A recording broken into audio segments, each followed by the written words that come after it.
दत्तभक्त म्हणजे ज्याला उद्धरून नेण्याचे महाराजांनी ठरवले तो दत्तभक्त.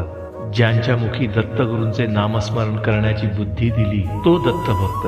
त्यांची लीला स्मरण्याची आणि त्या सांगण्याची वाचारूपी प्रेरणा दिली तो दत्तभक्त. ज्याला या लीला ऐकण्याची बुद्धी दिली तो दत्तभक्त. ज्याला आपल्या पायांचा उपयोग नृसिंहवाडी आणि गाणगापूर सारख्या तीर्थक्षेत्री जाण्यासाठी करावा असे वाटते तो दत्तभक्त. महाराजांसमोर 2 हातांचा वापर करत नमस्कार करण्याची ज्याला प्रेरणा मिळते तो दत्तभक्त.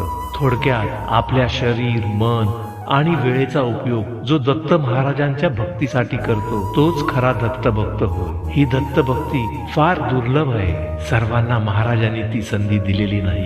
दत्त महात्म्यात 7 गाथा सांगताना स्वतः दत्त महाराज विष्णुदत्त ब्राह्मणाला म्हणतात, माझी भक्ती दुर्लभ जाण ती तुला मिळाली दैवे करून. ही दुर्लभ अशी भक्ती आपल्या वाट्याला आली असताना सहज साध्य मात्र अजिबात नाही.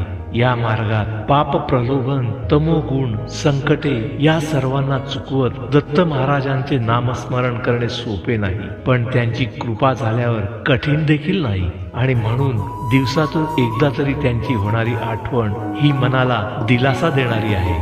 तेव्हा दत्तभक्त असल्याचा अभिमान बाळगत नित्य म्हणत राहा, त्रिगुणात्मक त्रयमूर्ती दत्त हा जाणा. त्रिगुणी अवतार त्रैलोक्य राणा. नेती नेती शब्द नये अनुमाना. सुरवर मुनी जन योगी समाधी नये ध्याना. जय देव जय श्री गुरुदत्ता.